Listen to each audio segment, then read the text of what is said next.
Auzubillahiminash-shaytanir-rajim. Bismillahir-rahmanir-rahim. Assalamualaikum. Ji ayanu pakhair agale ni hao chunashumme washwale.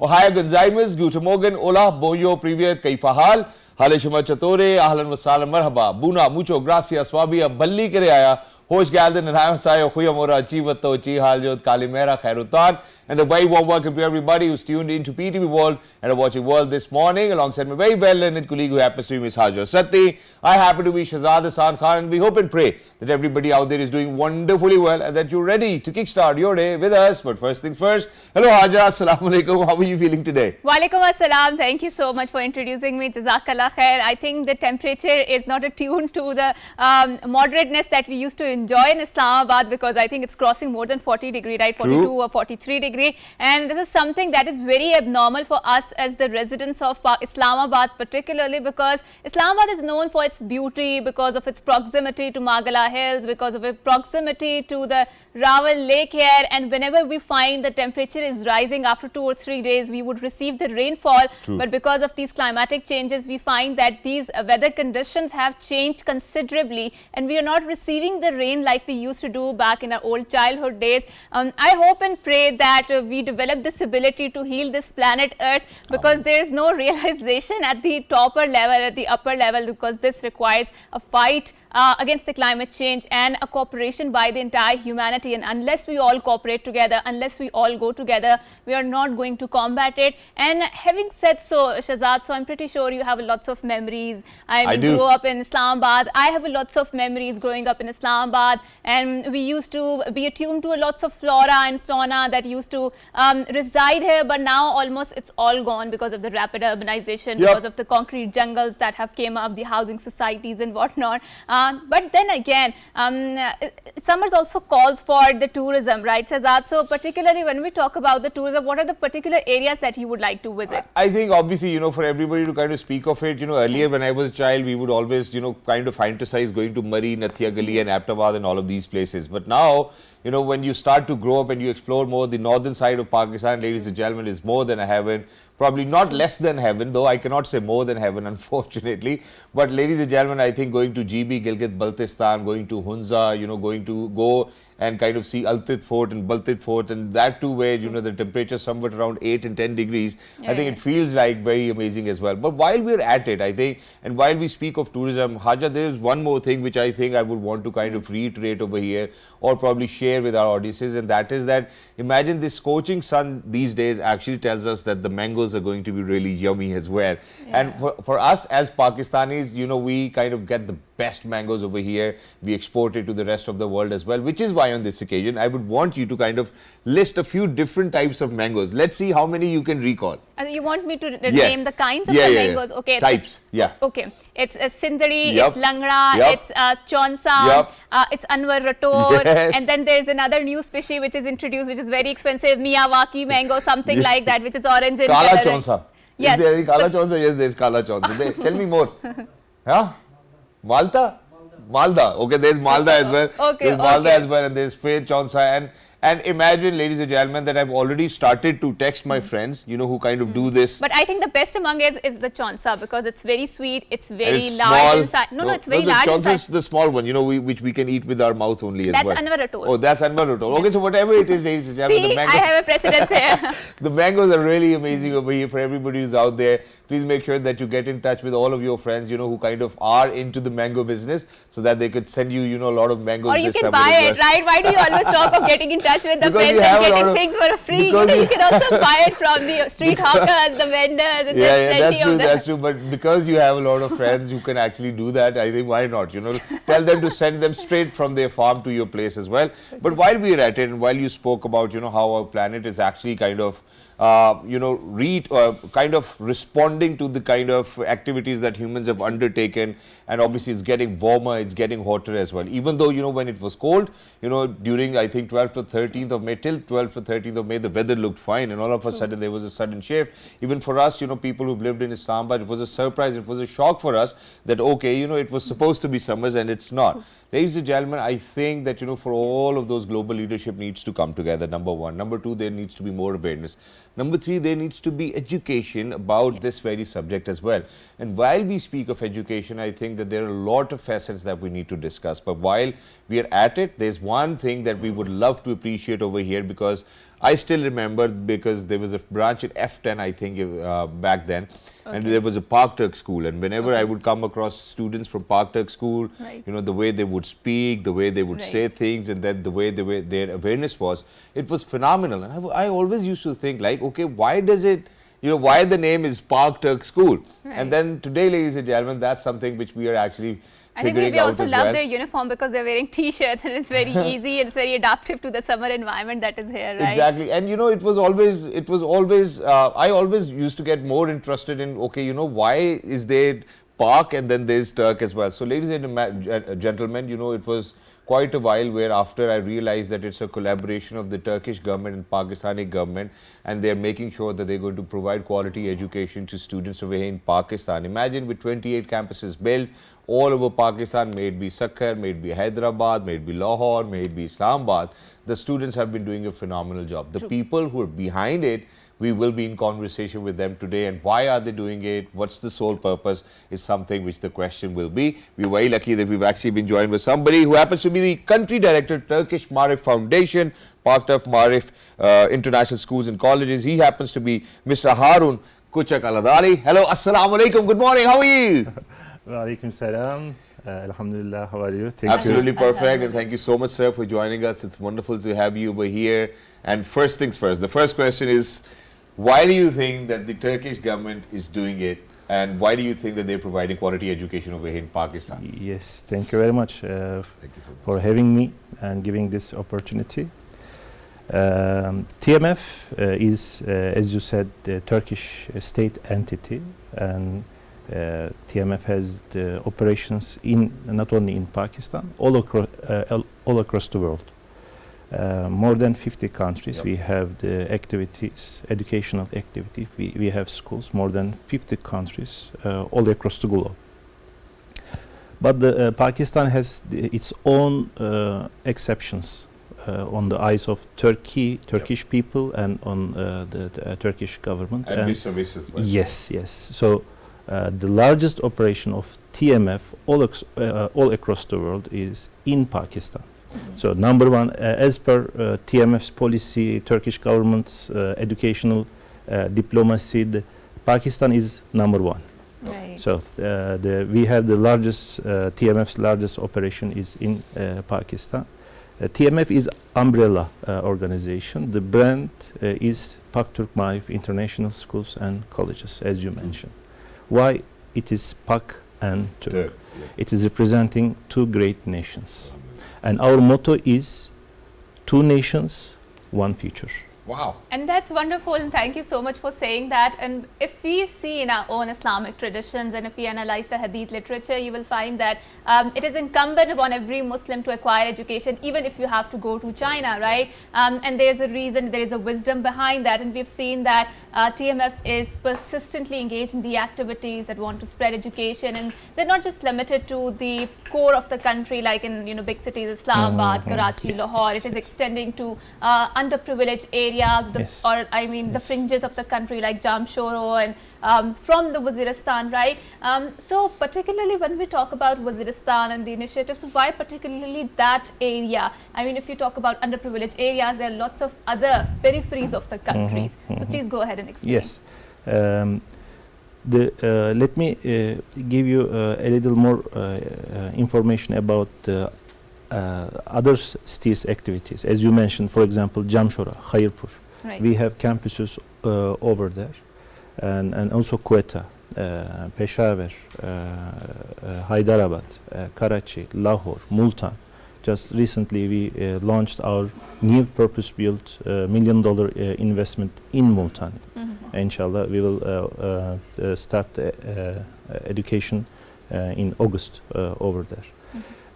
We are, as TMF, we are not here making business, and as per the Pakistani government's audit, and after that it's very intensive audit, we certified non-profit organization. Yep. Our aim as Turkish state entity to be here to make our humble contribution to our brotherly and sisterly country of Pakistan. Exactly. So our aim is not sole business. True. No, we are not a profit-based organization. We are sharing our experience to Pakistan and receiving the very critical, the good experience from Pakistan also. This is vice versa. It's a joint venture. Yes, as you mentioned, the Waziristan project, it is one of the critical project for us. It is a joint venture between the Pakistani army and FW and Mari Petroleum. Yep. Right. The FW and Mari Petroleum is sponsoring the students from Waziristan, specifically Waziristan. The Pakistani army selected provinces, that area, and we are conducting the entrance exam for selected students from that particular area, and after the exam, interview and other tests, we are shortlisted the quota, the limit So I think there were students. 13 boys and then 12 girls, or 15 boys and 12 girls? No, that is Mari Petroleum side. It is not Okay. limited. Total, we have 25 girls and 55 boys, Okay. from Waziristan in our schools, Islamabad, Peshawar, Lahore and Multan. Wow. Right. Total 80 students. Wonderful. And it will grow. Eventually. It will grow. It will grow eventually, inshallah. And we have a other plan for other different institutions to give the international standard education for needy and talented students. All right. When you visit, really, I've been myself. I myself went to Waziristan to meet over there the tribal leaders and the people over there. The Pakistan really has very good resources. I'm not talking about oil, gas. No, Yeah. the human resources. True. Excellent human resources, and we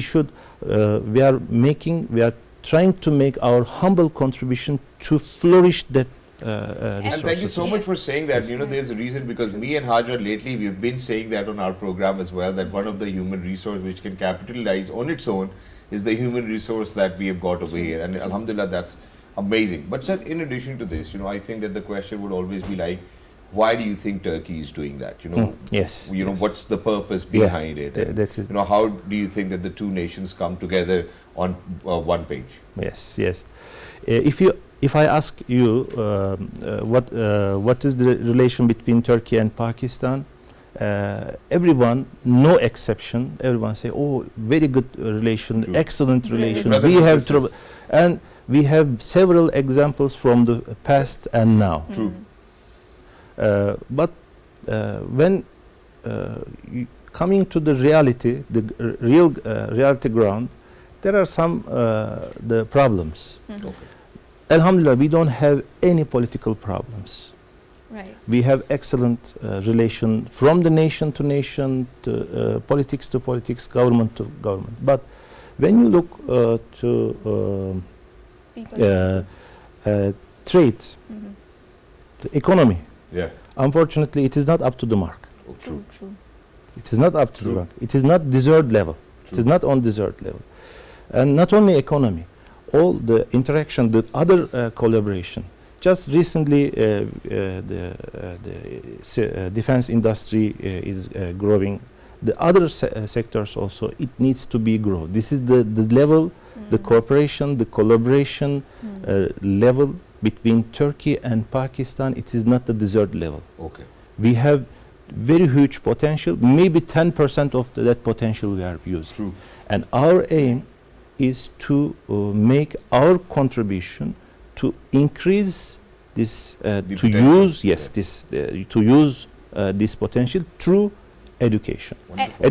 Right, Please. right. So, and thank you so much for pointing it out. And I think in your conversation, you very subtly alluded to the fact that the soft power is very much important Yes. when we talk about people-to-people contact, when we talk about cultural exchanges, and I think TMF is very much engaged in those activities about the cultural exchange programs and whatnot. So now, Mr. Harun, let's focus a little bit on the educational models, right? Yes. And Shahzad and I have plenty of time developed on this conversation, particularly when we talk about the 21st century, the digital age. We see that the education and things are so fastly changing that it might be that our educational models are not adapting to that newer reality, right? So we will see there are lots of jobs that are being created in the coming age, in the coming time, and we might not have the education for that, right? So how do you make yourself more adaptive to these fastly changing realities of the digital era, and particularly how do you inculcate more critical thinking skills in a curriculum? Because most of the time I do see that our education system is following more traditional, conventional patterns or paradigms. Memorizing most of them. Yes, rote learning, memorization, and we need to have these critical thinking skills because we want our students, we want our kids to survive Very in true. this world. Yeah. So how are you inculcating So that? first, how are things, and then what do you want? Thank you. It is a very critical, very critical question, and this is, and there is no simple answer True. for this. True. There is no simple Because answer. we've gone through that education system Yes. ourselves, me and And ourselves.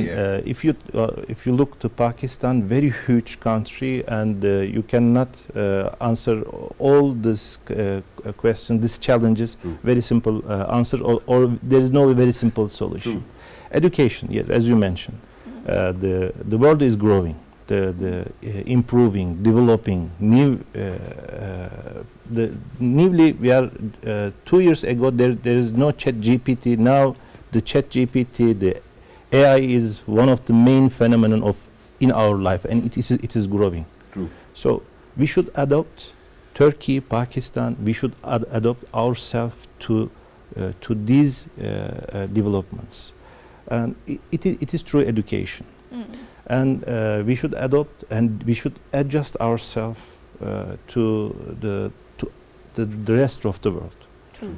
This is a simple answer, but under this many things, this is very complicated. I think I'm going to reveal it for our audiences as well. Now, imagine, because the kind of services the Pak-Turk Marif Foundation actually provides is, it's till K8, yes, Yeah, till yes, the 8th grade, then there's SSC, then there's SSC. HSC, there's Federal Board, there's Hyderabad Board, there's Sakkar Board, then there comes in GCSEs as well, and then there's International Baccalaureate. So there's no service which the Pak-Turk Marif Foundation is not providing, under the branch of the Pak-Turk schools as well.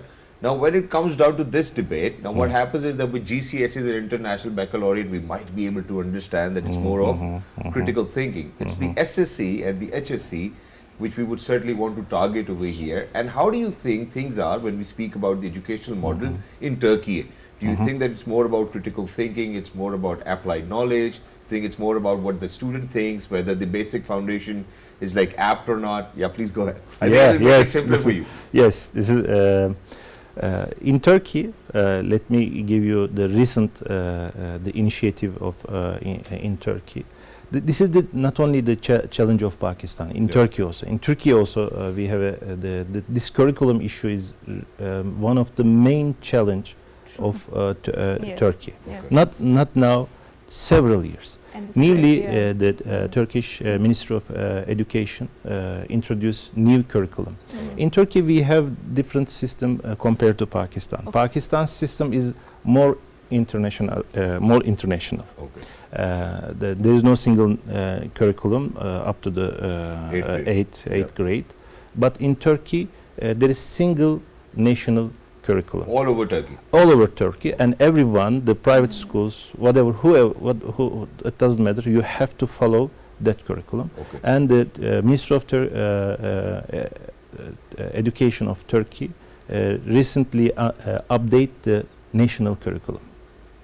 They updated as per the new phenomenon. Right. This is the and Turkey is trying to adjust itself to the new developments. Right. And Pakistan also needs to do this. As you mentioned, the critical thinking.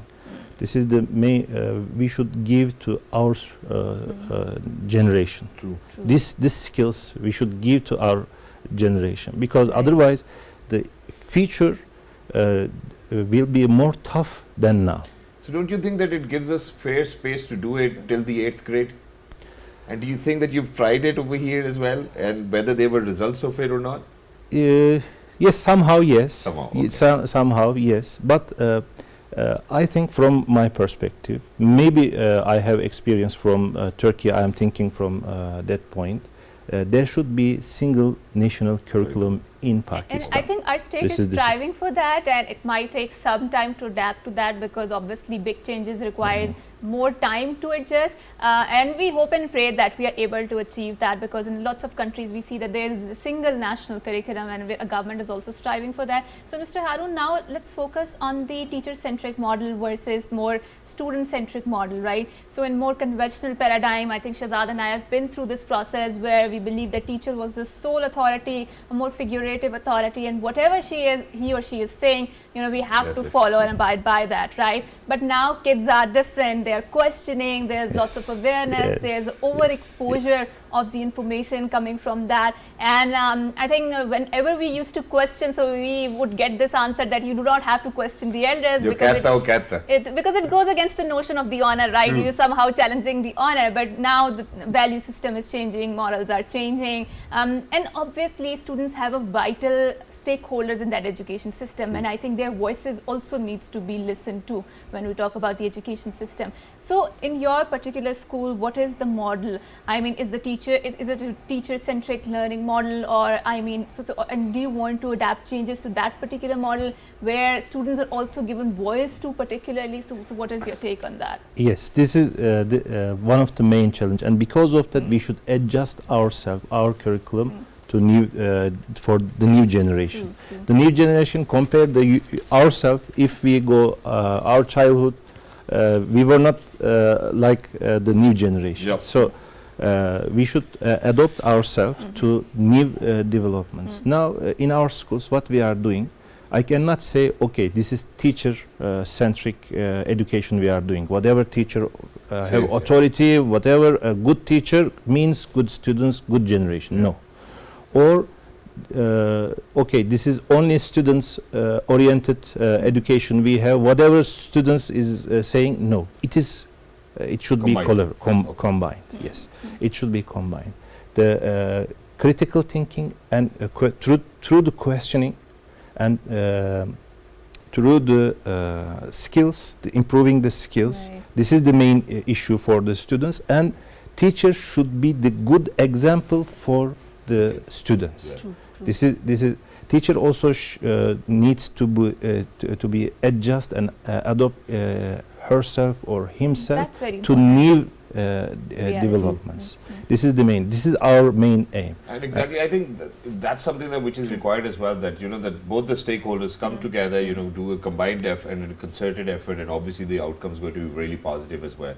So we have spoken about the students from the underprivileged areas as well. We've spoken about FW and the Mari Foundation project, which you're doing alongside them as well. It's great. I think that the services that you are being providing, to our students over in Pakistan has been phenomenal. We want to pay you a rich tribute as well. Thank you. Thank you so much, sir, for doing that. But it's been almost more than 5.5 years that you've been in Pakistan. Yes.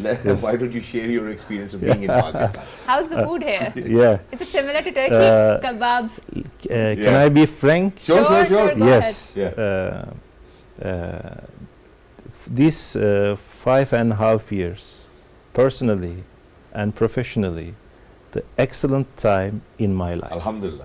This is really, I am saying, it is coming from my heart, and my colleagues and my friends know this very well. Alhamdulillah. Alhamdulillah. This is Pakistan. I'm talking not country director of TMF. I'm talking a simple Harun. Okay. Really living here with my family, we are enjoying too much. And food, I enjoy too much. For example, biryani, kebabs.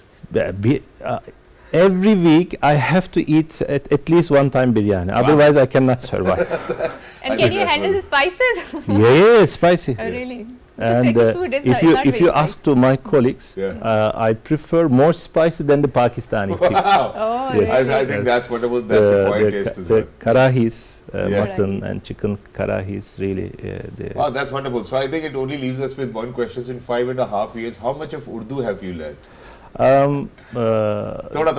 Thoda, yes, it is not unfortunately. Yeah, it's very it is similar yeah. to Turkish. If I you can. analyze it, There are many common words Yeah. because of the Urdu itself is a Turkish. Turkish word, Yes, yeah. yes. Because of the military, Arabic, Farsi, and Exactly. Turkish, there are many common words, and I can say it is easy language to learn. But I'm very sorry to. If you I'm can not. say a few words of Urdu, whatever you learn Yeah, I in can 5.5 say. years, whatever comes to your mind. Guzishta Eid Mubarak. I think it's And, fantastic. I think it's fantastic. But thank you so much, please, Mr. Harun Kuchuk Aladali, for Yes. being with us. It was lovely to be in conversation. Thank you to the Turkish government as well. Thank you to Please, all of please, those individuals please. who work for Pakistan Please. and Pakistan's education. Please. Thanks you to so much. Pakistani Thank you government so as well, because it's a joint venture as well. It's a non-profit organization. Thank you for educating children from the Please, underprivileged please, areas. thank you. I think it's a very noble work that you and your team have been doing. Please proceed to do that, for as long as you can. Alhamdulillah, our prayers and our support will always be there for the people of Turkey, and likewise for Pakistan as well. For everybody who's out there, ladies and gentlemen, we'll head out towards a short break. We'll bid farewell to Mr. Harun, and we'll be right back after a short break, because today we're talking about sports medicine. Is there anything relatively closer to sports medicine over in Pakistan which exists? That's what the question is. After a short break, we will be right back.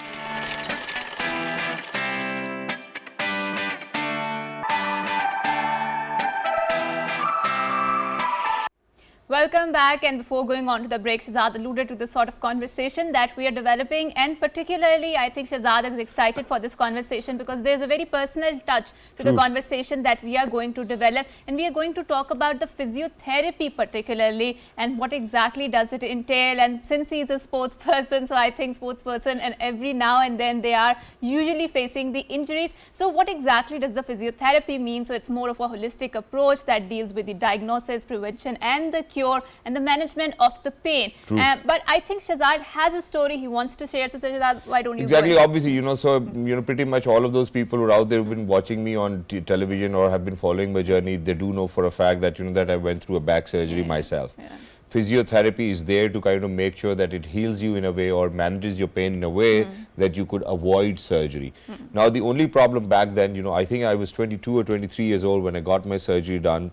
It was really difficult for me to kind of find the right guy, who could treat me via physiotherapy. Yes. But unfortunately, at that point of time, what I realized was that most of the time that the people who are actually into physiotherapy are quacks.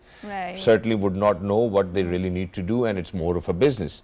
But eventually I figured out that now that, that we've been speaking about it on television, there are a lot of people who are doing some good job, which is why we have somebody over here, really interesting. He's been with the Pakistan Cricket Board himself as well, and what better can it get that, that a person who's actually been giving physiotherapies to the national team of Pakistan cricket team, so I think it actually gives you more confidence and personal knowledge into what physiotherapy is and how can it help you. So ladies and gentlemen, we're very lucky that we've been joined by Dr. Azaz Ali, who happens to be a physiotherapist himself. He's got his clinic in I8. Assalamu alaikum, good morning, how are you? Walaikum assalam. Thank you so much for inviting me to your show. It is a TV channel we are grown up just watching PTV World. Thank you so much. And it's really an honor for me to just. It's an honor for us to have the right person with us as well, because you've served with Pakistan Cricket Board yourself, speaks volumes about your profession. So do you think that I'm wrong where I'm saying that back in those days physiotherapy was most of the time something which was a business rather than something which could have healed you? And I think pain management is a very delicate subject when it comes to that, and if you are not in the right hands, it can severely impact you, and rather than decreasing your pain, it can conversely increase your pain a lot. So how do you as for the physiotherapy, the physiotherapy is not only dealing with only pain. We are treating the mobility, we are treating the neurological condition, we are treating the old age patients like geriatric population. There is pediatric physiotherapy. The physiotherapy is developing these days in Pakistan, like from 2008 in Pakistan the doctorate program is started in Pakistan, and then in these days the sports therapy, the orthopedic manual therapy, the neurological physiotherapy, it's working really good. And the patient by the conservative management, we are just treating patients with the strokes, with the pain, with the disc Rehabilitation. injuries, like, and also with the cerebral palsy. So if we come to his point, the intent of any doctor is not that my patient shouldn't be like healed. Every doctor wants that his patient should be treated in the right way. Exactly. But lack of education, lack of experience leads to those sort of Exactly, situations. because this is something that I've witnessed myself. Now imagine what used to happen was that, you know, this physiotherapist that I used to go to, I mean, obviously where Hajar said that it needs to be more of a holistic approach, right? Now imagine that gentleman would only put electrodes onto me, turn on the current for 30 minutes or 25 minutes, and that's it. No stretching, no breathing exercises, nothing to kind of do with where the pain is and how it's going to get better. And every time I would ask him, okay sir, am I going to get better? हाँ, आप 2 महीने के session ले लें, आप ठीक हो जाएंगे. Now this is something which was always very concerning for me, because it was more of a business. So how do you think that at your clinic you make sure that it's more of a holistic approach, everything comes together to kind of get the patient right? The physiotherapist is the engineer of movements, the engineer of mobility. But the mobility is not only come from your muscles and joints, the mobility comes from your system. You need to go through the system. There can be malnourishment. Now, the malnourishment is not like to just not eating the food. The malnourishment can be in a form of dehydration. The malnourishment can be in a form of deficiency of nutrients. So in the first point, in most sports person these days, in gymmers like you, you have I really used to good go to gym now muscle because of and the injury. I cannot go to the gym. It's been a month now. So the dehydration is one of the leading cause of injuries in the sports person, and also the electrolytes imbalance is the cause of injuries these days, because muscles have some qualities. The muscle have a specific function, we call it spasm. Spasm is a pathological condition, but the spasm can be formed for the protection of the body.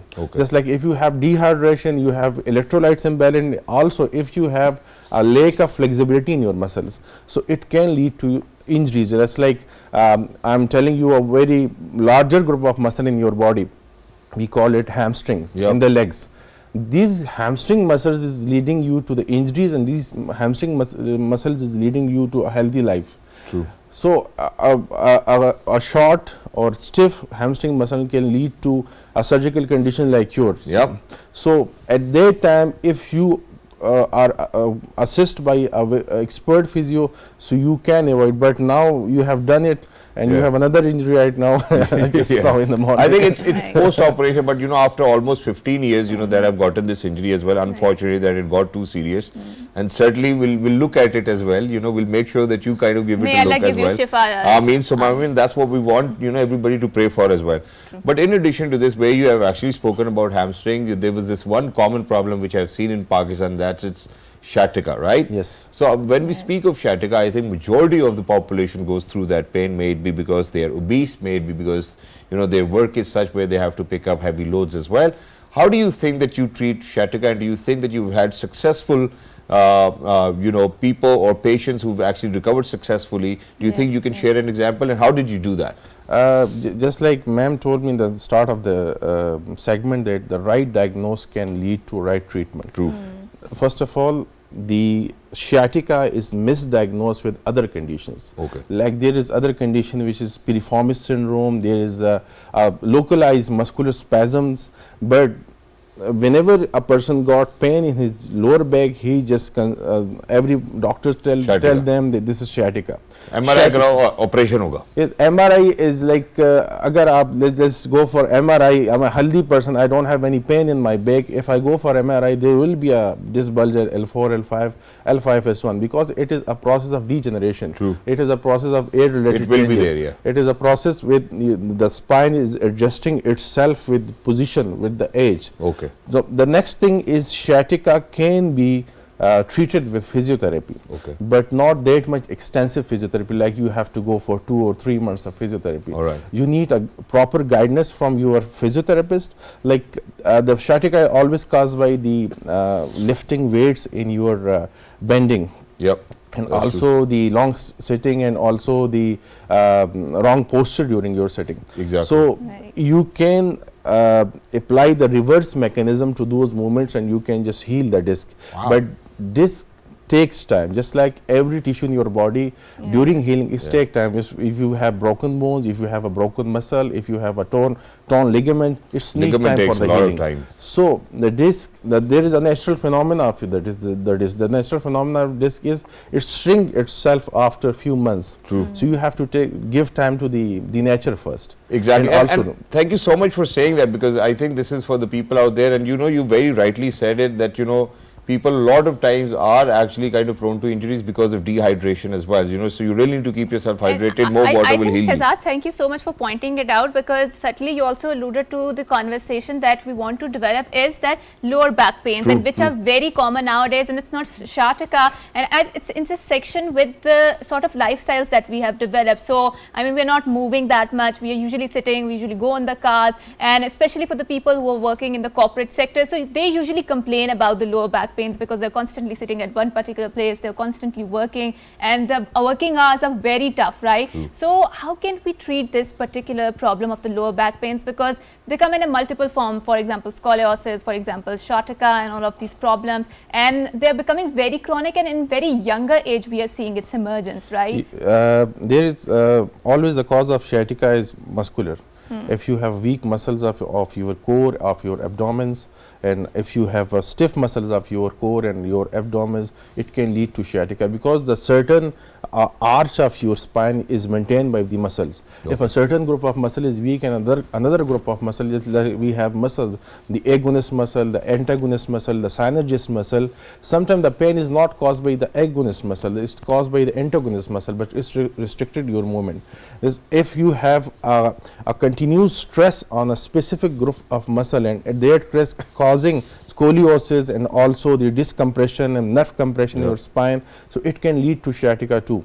And if that's when it becomes really difficult to heal it as well, because if the muscle stays in spasm, it can certainly, the way your body is, it will have impact on that. And then unfortunately, if it stays in spasm for a longer period of time, you could actually experience disc prolapses as well. And you are encouraging us by your body mass. So obesity is a very common cause of sciatica these days, because when a person is obese like me, so the arch is disturbed in your spine, which is like a C-shaped arch, and it gets stressed because the spine isn't able to lift that weight of your tummy and the fat mass in your body. And in addition to this, let's speak about frozen shoulder. That's one of the most common issues these days in Pakistan. And I went through it myself, for a longer period of time. I had to do a lot of exercise to kind of get back to that, and alhamdulillah, it's all because of Allah. First of all, I think this is something which everybody needs to understand, that if you're in good shape, if you're healed, if you're recovering, it's all because of Allah, the kind of life that you're living. So always be thankful. What about frozen shoulder? The frozen shoulder, it is an inflammatory condition. We call it adhesive capsulitis in your scientific language. Now there is a certain capsule which gets inflamed, but what's the cause of inflammation? The cause of inflammation is majority causes, more than 90% causes, is diabetes. When there is a hidden diabetes inside you, there is insulin resistance, there is uncontrolled sugar in your body, it leads to inflammation of connective tissues in your body. Sometimes it hits your knees, sometimes it hits your lower back, sometimes it hits your shoulders. So whenever it hits or inflamed your connective tissue of your shoulder, it leads to hypomobility, like the movement is restricted and there is pain during movement, which is causing a sleepless nights and also a severe pains during movements. So in adhesive capsulitis, the first thing should be treated is your metabolic cause, and you have to control your sugar first, you have to work on your diet, and then you have to work with it secondarily with physiotherapists on your mobility, on your pain. So if your sugar is not controlled, so you can't go for a healthy shoulder, or you can get rid of your adhesive capsulitis as well. And imagine, my Maji obviously has been doing quite a lot, alhamdulillah, thank you Maji, Walid Saab. But imagine that, I've been telling them, okay, that my, right leg feels a little weaker. She's been giving me paratha every single day made up of desi ghee and yakhni and all of that. Which actually brings me to this point, that at my age now, this is something that I've realized that we really need to kind of make sure that we take more of folic acid, more of iron, more of magnesium, vitamin D, B12, because now what happens is the majority of the population, whenever they're going to get tested for vitamin B12 and vitamin D, I think that's where the problem lies as well. Would you recommend that? And I think one last question I would like to club it with Shehzad's, because Shehzad is also suffering from some sort of pain, and he has been going through that, and I've been witnessing that. And one thing that especially our mothers and especially in Desi households they come across is that whenever there's pain, our mother will say, let's massage with the oil, right? Yes, and I think massage is something that is very common, right? So do you prefer, going with that therapy of the oil massage, because sometimes it aggravates the pain, right? If you don't know, which is the posture of the massage, or what is the right method for doing that, what would you recommend? And when to put ice and when to give it takor. First, let me just come to his question. His question is folic acid, magnesium, there is vitamin. Misconception between the sugar intake. Okay. Like we don't know which. Parathe mein bhi badi chini. Yes, sugar is in rice, sugar is in fruits, sugar in is wheat and all those things. So you need to be really careful, and you need to consult a proper dietitian for it. Dada paratha itna mazedar tha, can't even explain. Mashallah. And then the next thing is what about the micronutrients as well, and what about vitamin B12, vitamin D? You have to take it as a supplement, but the deficiency is a pandemic these days. Okay. Because vitamin D is a pandemic, the vitamin B12 deficiency is pandemic, because as for that there is no certain food for us, there is no sun exposure. These days, there's no way that we could actually line we are up living in sedentary lifestyle, and we come to the massage therapy. Massage therapy is a component of physiotherapy, but you need to know the proper timing of massage. If you go, like he have acute injuries, this is 24 or 48 hours before he got an injury. In that sort of condition, you go for the massage. For the time being, for an hour, for 30 minutes, the pain will be reduced. But after that, the pain will go to the threshold level. So you don't need to go for a massage when there is injury in the first 7 days. And after 7 days, after consulting with a physiotherapist, you can go for the massage, because the muscular tightness can be addressed with myofascial release therapy, which is a component of physiotherapy. That's wonderful. And thank you so much, Dr. Azaz, for being with us. Lovely to be in conversation with you. For everybody who's out there, I've spoken about it before as well. His clinic is in I-8, right under the active gym as well. So please make sure that, God forbid, if there's some problems, you go to the right guy. I think that's something which we really need to identify, and that was the point of whole conversation, to have the right guy, go to the right guy, so that they can help you. If you've been to a physiotherapist where he will only put the electrodes onto your back, no stretching, no holistic method of kind of making sure that you're going to get better, I don't think that you need to go to the same therapist as well. And imagine that if you go to a physiotherapist and right in the beginning, he tells you that you will need sessions for 2 months and I will give it to you for 60,000 rupees. You know it there and then that he didn't even really try to figure out what the diagnosis needs to be and what is the kind of therapy that you need. So please make sure that you're wise with it, because unfortunately, if you are with the wrong person, that can aggravate your injury rather than healing it. So please make sure that you make the right decision. You want to say something? I think that's it. You have surmised it beautifully, and with that, we will bid you farewell. Until next time, it's a goodbye, Allah Hafiz, and good morning.